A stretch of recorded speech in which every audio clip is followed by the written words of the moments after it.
For everything that I've done that's been successful, there's been like 7 or 8 things that didn't work. And people don't see that. So we compare our behind the scenes, we compare our mess, we compare our brokenness to the highlight reels of all these people that we see. And that's a problem because it's not even a true comparison.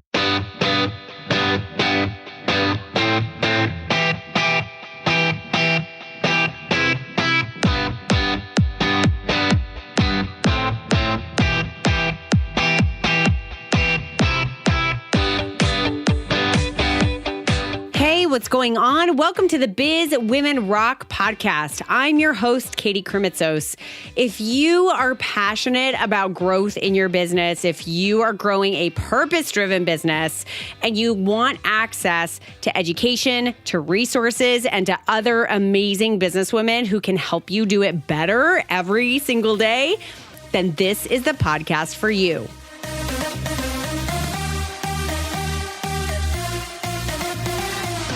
Today's episode will be soul food for you. Cathy Heller and I are discussing the truth about the business journey, not from the vantage point of strategy or how-to, but from the heart. From the space of knowing that you are unique and have a purpose here in this world unlike anyone else's, and how to be on that journey of discovery in the most beautiful way.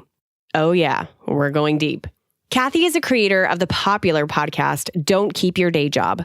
She interviews very well-known people like Seth Godin, Beck and Jenn Sincero. She's the one who wrote Youre, a Badass.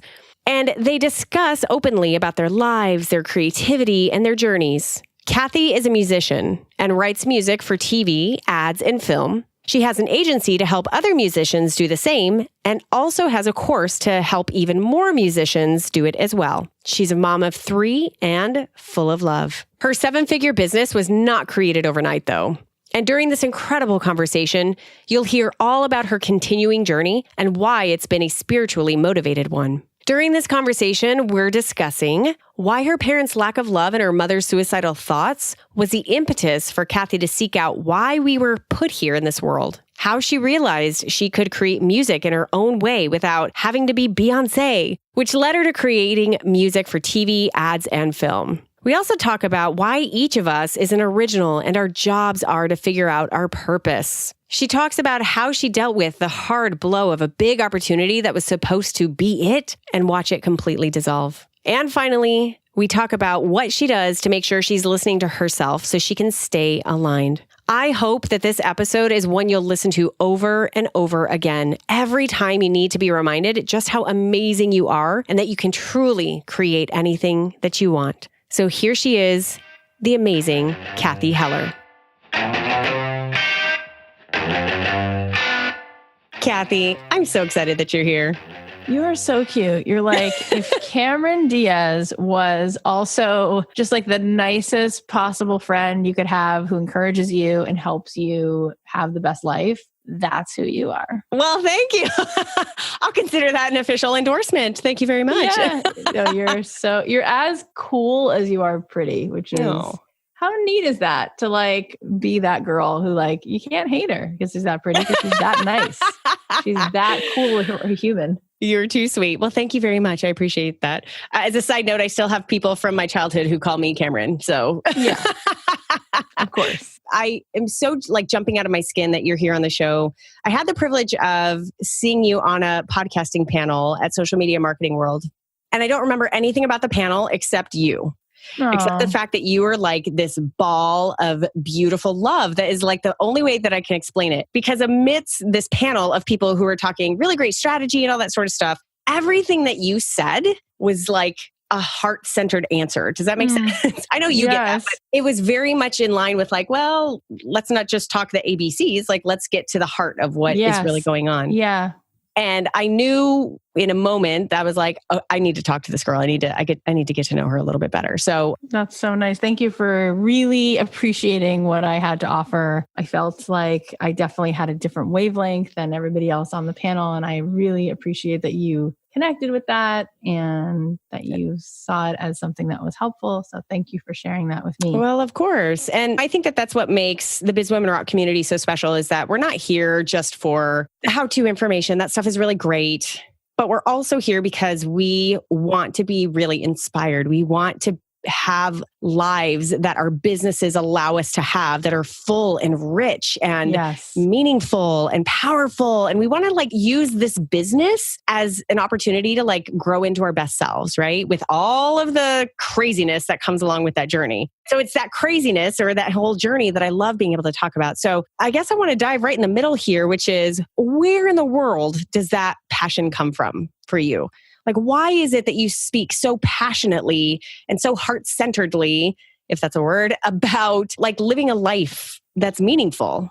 Yeah, well, it comes from a really big place for me because when I was growing up, my parents were like a lot of people's parents, you know, they weren't happy, they weren't fulfilled, they weren't modeling for me a marriage that was really alive, and they were both really frustrated. And they also both struggled with their own feelings of anxiety and depression. And I didn't even know to call it that at the time. I was just a kid sort of watching this, thinking that this was like normal, that people grow up and they're yelling or they're in bed all day or they don't feel good or they're telling you that they're not able to do what they want because dreams only happen for certain people and they're the lucky few. And so I grew up feeling like, oh, well, that's such a bummer. Because like as a kid, you're asked in school, what do you want to be when you grow up? And you watch movies like Willy Wonka, which are so magical and things are possible. And you're all about like aspiration. And you're listening to Mr. Rogers say, you can do anything. And then you see your parents saying like, no. When you get older, you have to settle and be practical. And life is really pretty unbelievably sad. And that's what I saw. And then my parents split up and things got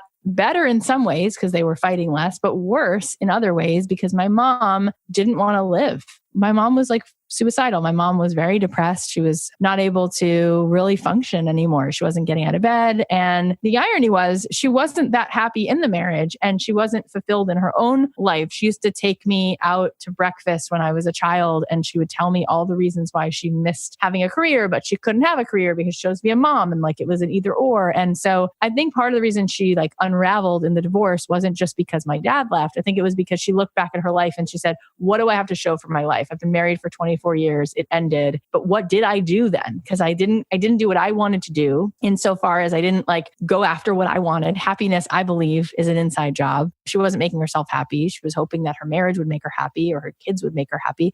And I think in some ways that did, but ultimately she wasn't fulfilled. And for lots of other reasons, you know, they didn't see each other or help each other grow in the ways that maybe a good couple can.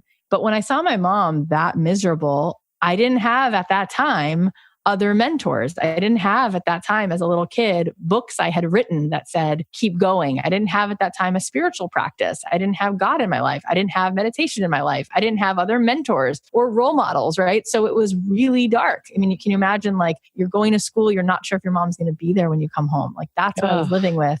It's really awful. It was like really hard.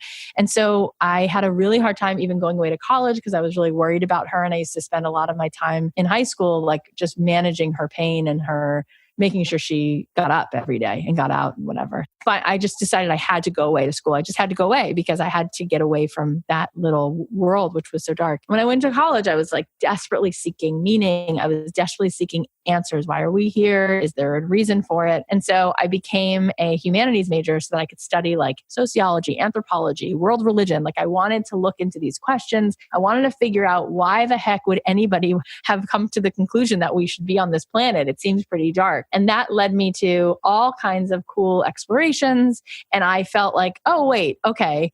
I think we're all on this planet because each one of us has a unique role to play. And I'm determined to find a meaningful life. And maybe I can even help other people in the process. What were your first forays into putting that into action? It sounds like making the decision to go to college was sort of that first big decision. Like, I'm going to do this, even though I feel like maybe I shouldn't, but I need to. But as you started uncovering all of this, like, hey, I have a reason for being here. And there is something here for me. How did you first put that into action? What did that look like in practical senses for you? So, I mean, a few things happened. When I was in college, I was studying lots of different things, Buddhism and world religion and Jewish mysticism. And I was starting to meditate for the first time. And I was coming into my own truth and realizing what was true for me. And I realized like I did believe that there was a bigger picture. I believed in God. I realized I never thought those thoughts. And I was like, wow. And so I started by thinking, well, how could I reach people on campus? And so I went to the school newspaper and asked if I could write a column. I started by writing a column, even though I'm not great with grammar. I just wanted to connect. I wanted to express things. And I wound up working my way up to becoming editor of the school paper. And I went to Florida State. I grew up in Florida. I went to Florida State, and there was a big campus. We had 40,000 kids on campus. So twice a week, I was able to put out a newspaper and inspire people and bring in different kinds of conversations and discussions. And so that was the first thing I ever did to try to communicate and connect and feel more purposeful. And then when I graduated, during college, I did a semester abroad in Barcelona, and that was interesting. And then after college, I decided I wanted to try exploring spirituality more. And I went to Jerusalem. I thought it was just going to be a summer. I wound up staying in Jerusalem for 3 years. And I became really spiritual. And Jerusalem is an amazing place because people go there to seek. And so you see seekers, you meet Jews, Christians, Muslims, and everybody feels connected to a bigger purpose. And you kind of see the threads of truth. And it's beautiful when you come to a place inside yourself when you believe there's enough I know now that I know enough to know there's so much I don't know. And when you come to a place where you just bring in the possibility that there's more going on that you can't see with your own two eyes, when you realize just how much thought, how much writings, how many experiences over thousands of years many people have had, and powerful things that have happened and things people have written, and you seek truth and you feel truth. When you hear something that's true, what happens is you get this like aha feeling inside. And I think that's not because someone's saying something you didn't know. I think it's because you knew it already and someone says it and it registers as true. So I think that's what happened for me when I was there. And that led me to realize there is so much I don't understand or know, but it was enough to know there's more there than meets the eye. I just had Martha Beck on my podcast recently, and she went to Harvard, undergrad, grad school, PhD. She's like Oprah's life coach. And she said, we see 1/1,000,000th of like the light frequency. Like there is so much magic that you cannot see with your own two eyes.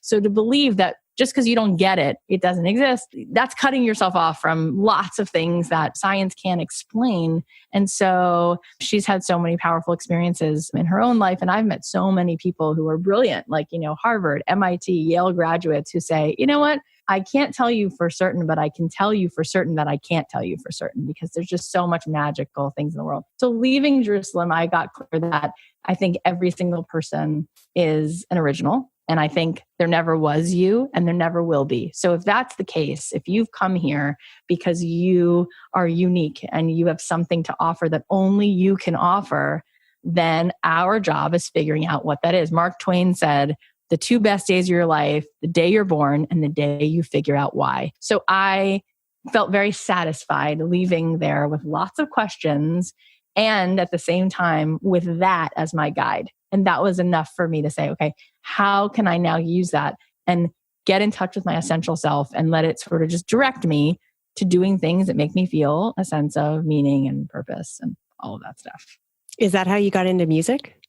Yeah. So growing up, music was my expression. That was my saving grace. That's what I would do. If I was feeling sad, I'd write a song. If I was feeling happy, I'd put on the radio. Music was always the bridge to feelings and to expressing feelings and to holding feelings and knowing how to feel my feelings. And so I thought, wouldn't it be cool if one day I grew up and I could do music? And so I moved to LA after leaving Israel, and I just come here and I'm like, oh, I guess I'm going to set out with this understanding that there must be something unique that I have to offer, and I'll get a record deal, as if that will just happen. And I got a job is what I got because I had to get an apartment and pay the bills, and I didn't have any support. My parents were split up and I didn't have any support financially, and I didn't even have a lot of emotional support. But I didn't allow that to stand in my way. I felt like, the only thing we really need resource-wise is our own resourcefulness. Like, I don't think it's a lack of money or a lack of time, because inside of each one of us, we have these bigger resources like passion, enthusiasm, empathy.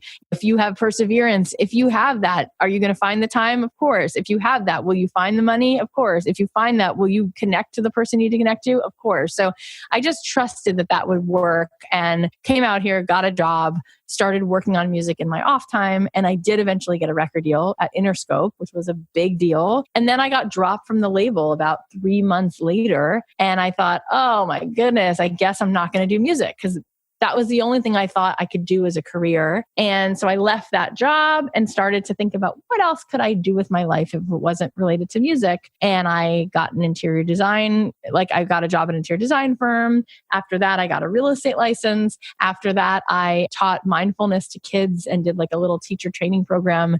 So you were totally exploring. Totally exploring.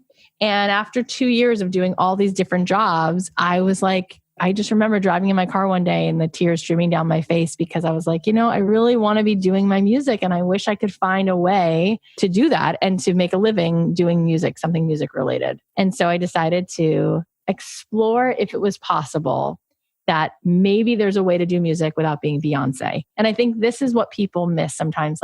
Recently I had Seth Godin on my podcast, and he said, you don't have to be selling paintings by an agent at Sotheby's down the hall from, a Vincent van Gogh painting. You could make an amazing living with a small market of people who know your artwork. And people forget this, but I finally got it that year. I remember thinking, what else can I do with my music? So I believe what you seek is seeking you. And I saw an article about indie artists who were licensing their songs to TV shows and ads and films. And I thought, I never thought about having my songs in a McDonald's ad or having one of my songs in Grey's Anatomy. I was like, what if I thought about that and how to make that a business? And I pursued it and it worked. Wow. Yeah.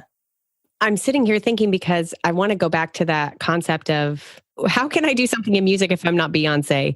And I think literally every single businesswoman has that thought, because we all have somebody in our industry who's killing it, right? Or many, many people in our industry who, it looks like is killing it. What was it that got that to click for you? That it was no, I just kind of need to do my own thing and I need to discover my own unique space here, versus thinking that I need to be that or as big as that or compare myself in any way to that? Well, I think that what happens is your body starts to tell you when you're out of alignment. First you have thoughts, you don't necessarily listen. Then your body starts to whisper, then it gets louder and louder until you're literally sick because you're not in alignment with yourself. And so when I started to do all these other jobs, I noticed that I would get sick. I would get the shingles, or I would wind up with pneumonia, or I was gaining weight. I couldn't figure out why I was just not. And I one day was driving in my car and I started crying and I said, I'm not being myself. And I remember a teacher of mine saying, imagine if you took a guitar, but instead of playing it, you use the sort of the whole of the guitar and you put a plant in there and you use it as a planter, right? That the guitar is not made to be holding a plant. The guitar is being made to play it. It wants to sing, it wants to play, it wants to be in a crowd of people who are singing music. And I think that I remembered that. I pulled over on the side of the road because I was driving and crying. And I was like, I need to pull over. I can barely see. I had sunblock in my eyes from the tears. And I was like, I can't do this anymore. I'm determined. There's got to be another way. And I'm not going to just say, well, if I can't do, selling out stadiums, I'm not going to do music at all. I got to figure it out. And so I went back to exploring that. And if you ask the right question, you'll be led. And so often it's that we stop asking the right question, or we're not asking the right question. We stop asking questions at all, or we're not asking the right question. So I asked the question to myself, how could I do music? What are the other ways that I could do music? Now, one thing that people don't necessarily recognize is that the difference between a hobby and a business is that in a hobby, you're doing what you do because it's fun to make pottery or it's fun to make cake pops or whatever. And that's your hobby and that's great. As soon as it's a business, it's because somebody else pays you for it. So it's got to be about what someone else wants, what someone else needs. And as an artist, I hadn't ever really thought that before. I used to just go to the studio, write songs, be inspired, talk about heartbreak, talk about whatever, send the songs to the record label, and the record label would choose it based on, is it good? Is there talent? But at some point when they don't put the record out, it's because they also realize the same thing. We have to be able to sell this.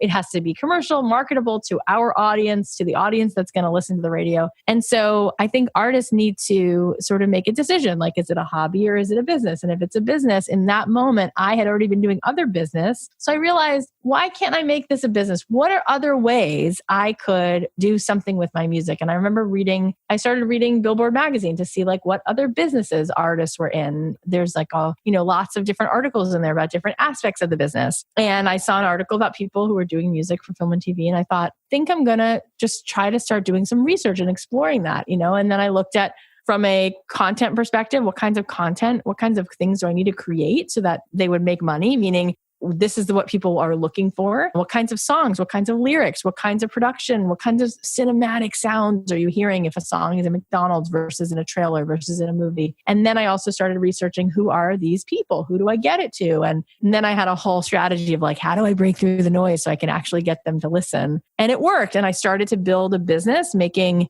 $200,000 or $300,000 a year, writing music, and my songs were in lots of different ads and TV shows and trailers and movies. And then the universe starts to steer you and show you what other doors open. And I opened an agency. I started helping other artists. I was featured in like full page stories written about me in Billboard, Variety, LA Weekly, USA Today. And people started asking me like, can you help me do this? And I was nervous that that would hurt my own artistry, but it only quadrupled my own business. I only got more work as my own artist when I started helping other artists. So that myth wasn't true. And then somebody came to me and said, I heard you speak on a music podcast. You should teach a course for people who don't live near you or who you're not already representing to help them get their music business off the ground. I started a course. Then the course did really well. And between my songwriting and my agency and my courses, I started making 7 figures, which was like no joke. And it was crazy life-changing. We bought the big house in Beverly Hills. And then I was having babies and going through fertility treatment for every kid, which is another thing. I'm always like up for the battle. And then with my 3rd kid, I'd already been doing all those other things. And somebody in my course said, you're such an inspiring person. Why don't you create a podcast for all kinds of creative people? And I did. Love that. I know going on that beautiful journey, it's glossing over probably at least a couple of moments of like, am I on this right path? Is this the right thing? Right? Yep. Can you highlight maybe just one of those moments through getting those original deals and building that $200,000 a year business to helping other people having the agency and then doing the course? We'll get into the podcast, but like along that journey, can you talk about maybe just one moment of like serious doubt for whatever reason it was, and what happened to make sure that you were then going to be in line and in alignment with what you were supposed to be doing?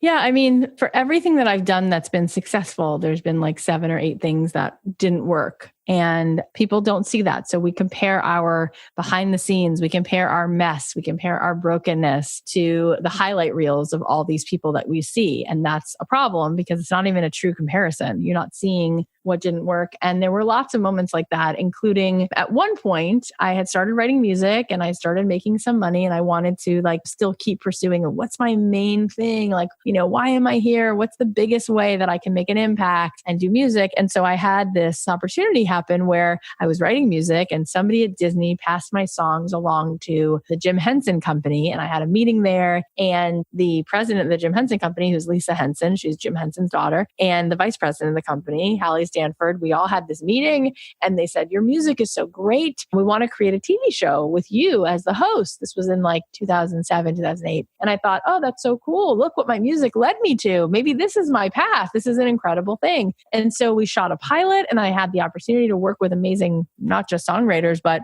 TV writers and all these incredible people who had done all these amazing things, from like The Dark Crystal to Sesame Street, talented, amazing people. And we created a show, and the show was also on another level purposeful because the secret little sauce in the show was teaching mindful tools and tricks and strategies to kids. So like sort of like making muffins, but zucchini muffins. And so like, instead of being like on Sesame Street, there's a letter of the day and a word of the day and whatever. This was more like, and what you wind up taking away is maybe some more stuff to help you find more contentment and well-being, and that kids could use that. So here we are making this thing, and I'm like, this is it. Wow, it all led me here.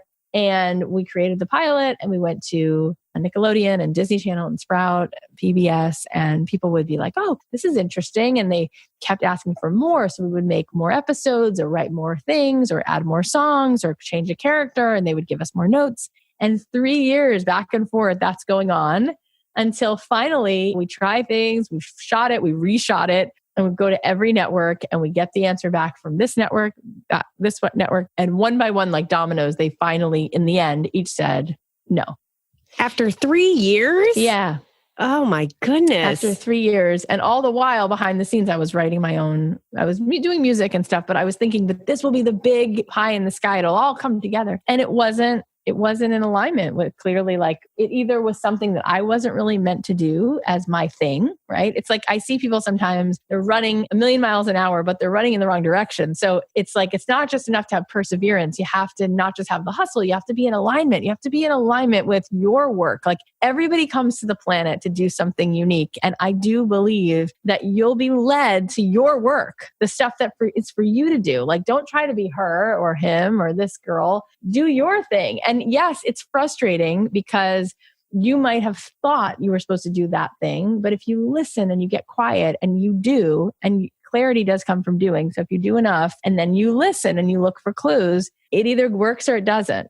And so I remember at the end feeling really defeated because I wasn't in this moment telling you this right now on your podcast. I was in the moment of living it and feeling really down and frustrated. I mean, I had already gotten dropped from a label. So I was like, okay, I guess this isn't it. And that would have been so cool. Not to mention, I had already signed a contract of what I would have made per episode. I mean, it was just like, would have been an instant life-changing experience. And I thought I would make such an impact. And oh my gosh, I have this amazing production company behind me and I'm going to get to do something so special. But the truth is that the whole time I would say to Lisa Henson, I was like, I don't know. I feel like I'm supposed to be talking to adults. Like, I don't know. I don't know if my message is for kids, even though I'm a mom now and I have 3 kids. I just felt like I wasn't supposed to be doing that. I always knew it. And I just didn't listen. I kept thinking, it doesn't matter. I'll do this anyway. It doesn't matter. So the day after the final person said no, I heard a knock at the door and I go to open the door and there's no one there. And so I look down and there's flowers and there's a card and there's one word on the card and it just said believe.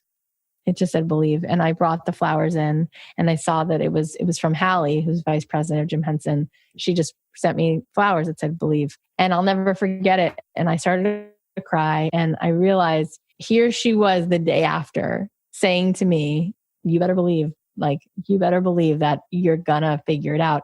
And so instead of, I recently heard something which I thought was so cool. A friend of mine was telling me that when Disneyland was being built, Walt Disney was building Disneyland, he had this huge vision and he almost completely failed. They were over budget, of course. That happens with like any remodel. Imagine building that. They started to go over on how much time it was going to take. So they almost completely lost the whole project. And somebody, was all over. Everybody was saying, oh, it's going to be a total disaster. Oh, this guy, he robbed everybody, all the investors and this and that. And he was quoted, somebody just told me that he was quoted as saying, it's hard to believe that somebody could say that a man who was able to raise $100 million, who's now $100 million in debt, is a failure. And the point of that comment is it's where you look and take the snapshot. Like, he's right. The fact that anybody's on the level of making a mistake like that, they're not a failure because he was able to vision something that was so huge that he could raise $100 million. And so he said, if I had the ability to get to the place where I could raise $100 million and then owe that, I'll absolutely find a way to finish it. Like, I'm still that guy. So I think we take the snapshots and we make up the stories that we choose to see. But it's so easy to look at yourself and say, oh my God, look at me, I'm such a failure. It's like, wait a minute. I think Hallie's point of sending me the flowers was, Cath, you walked in for a meeting. We had never met you before. We heard your song. We wanted to meet with you. And within an hour, we decided to build an entire show around you. There was something about your energy. There was something about you that we spent all of these years, all of these resources, all of this money to try to do something with you. And it didn't work. But you need to believe that there was some reason why you even could be on the level to have that be a quote unquote failure. Like, there's a certain level you have to be on to even make that kind of mistake because you're smart enough that you were even like to be yelled at by the president of the United States. On some level, it's a compliment, right? It's right. The fact that you're even around in the Oval Office and somebody yells at you, it means you're working on some level. You're there. You're a congressman. You're a reporter who's cool enough that you're in. Do you know what I'm saying? So it's like, it's how you look at it. And I remember looking at that and I was like, she's right. I'm not going to gloom doom. I called her. She told me basically what I just said, like, pick yourself up. There's a reason that we believed in you. And you're going to figure out what that is, what your work is. And I was frustrated because sometimes we just want it so fast. I just wanted it to be so immediate. And we forget that like, you're not born Mozart. Like things take time. You have to keep trying things and moving the kaleidoscope. And then things do start to crack into what they're supposed to be. But we have to be willing to give ourselves just some grace and say to ourselves, like Serena Williams, she wasn't born winning the Olympics. Like these things take the time that they take. And I think we have to love ourselves enough to not give up on ourselves. When Seth Godin was on the podcast, he said that he wrote a book called The Dip. And he said, there's so many people who they hit those sort of blocks in the road and they give up. And he said, if you can anticipate that that's going to happen and then stay in it on the other side of that dip, that's where scarcity lies. And that's where you're going to start to solve problems and create things and do things because everybody else stopped running. Everyone's else out of the race, you know? So that was one time, but there's been lots of times like that. Oh, I love that. Thank you for sharing that. Going back to that idea of like, it's the snapshot that you're taking.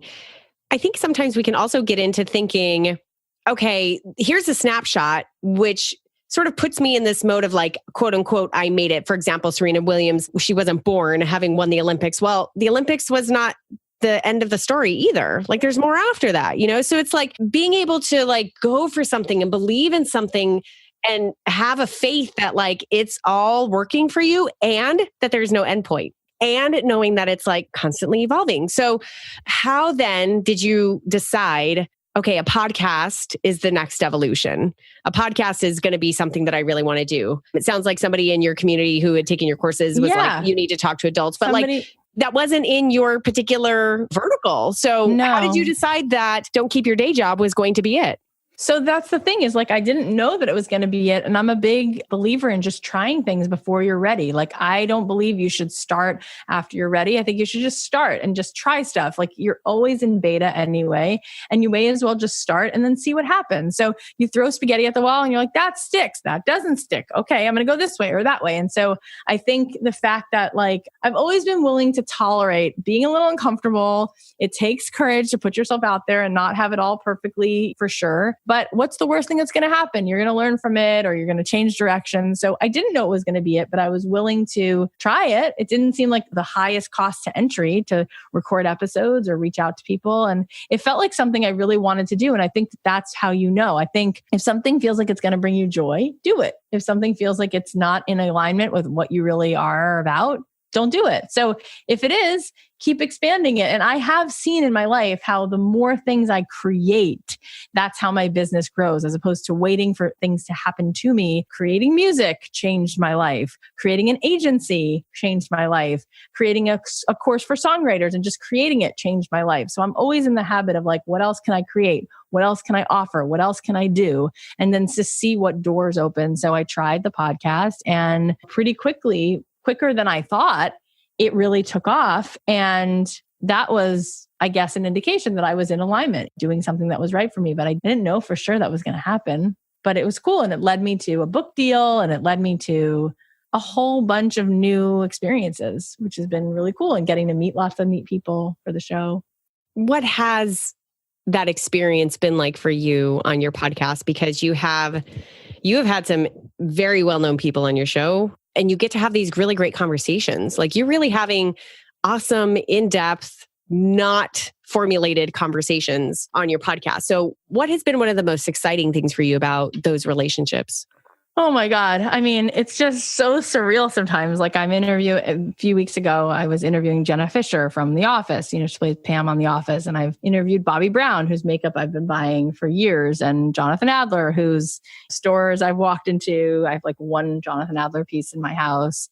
Emily Giffen, whose books I've been reading since I was 20, Something Blue, Something Borrowed. It's been just been crazy, like to talk to these creative entrepreneurs. And it's so satiating. It's so rewarding to like, I basically get to have this masterclass, this private masterclass. I get to ask them anything I want to ask them. And then I get to share it with all these people.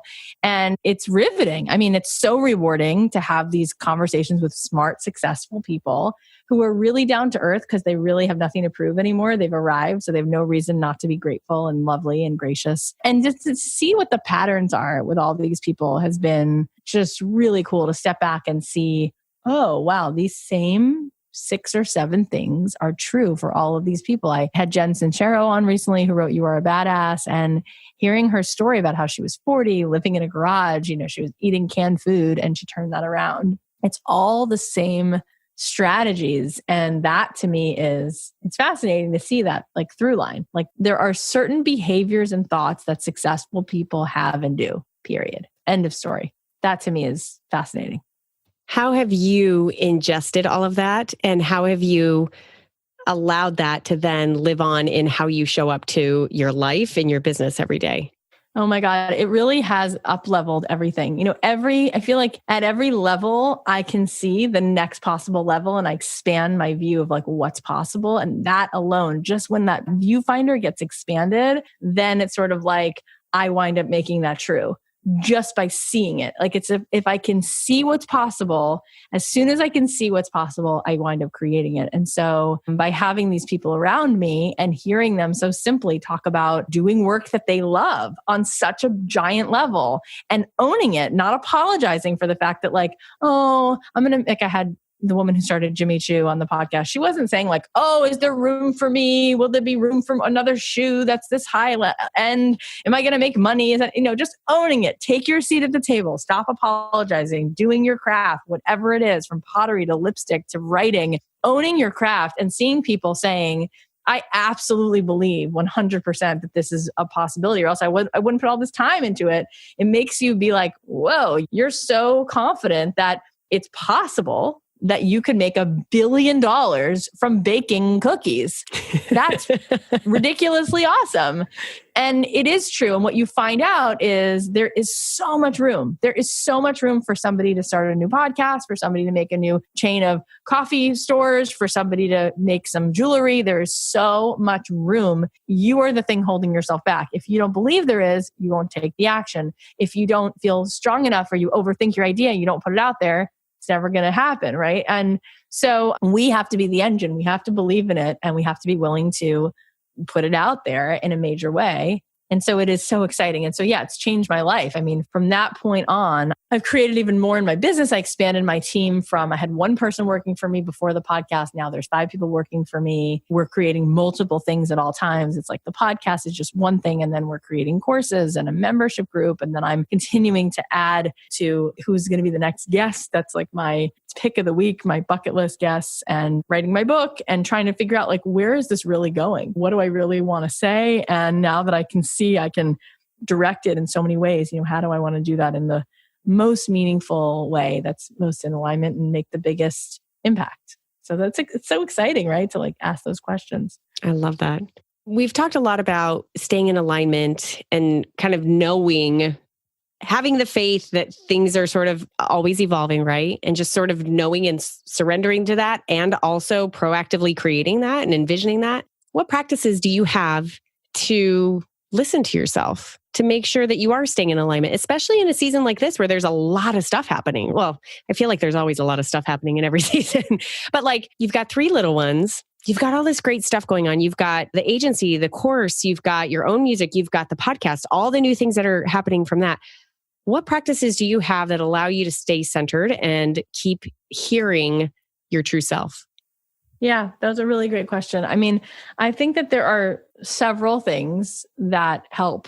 I still am creative. I'm still writing music. I recently wrote a theme song. Some moms on the podcast might have heard because it's on Netflix. It's a show called Llama Llama. I wrote the theme and sang it. And I'm still writing music. I just had a song of mine in a Walmart ad. And the reason I say that is because being creative for me gets me in touch with who I am, my essential self. It's like if you're somebody who loves to journal, I heard recently that Liz Gilbert, Eat, Pray, Love, was actually like her journal. That's how she was healing through her divorce and finding her own truth and clarity, was just by writing it out, and it eventually became a book. But I think being creative awakens that feeling of like, this is me. Oh yeah, this is me. Whether you're arranging flowers or you're picking out, drapes for your living room, or for me, it's writing music. So that is helpful. I also spend time trying to be mindful. And I spent a lot of years in meditation classes, and I still take meditation classes. And I actually do a breathwork class, which is incredibly powerful breath work. Just being in a room with an amazing teacher who is telling you, breathe it out. You're here. Come, you got here anyway. Do the work. We forget to breathe from our diaphragm, really breathe. And when you really breathe in and you really breathe out, not only does it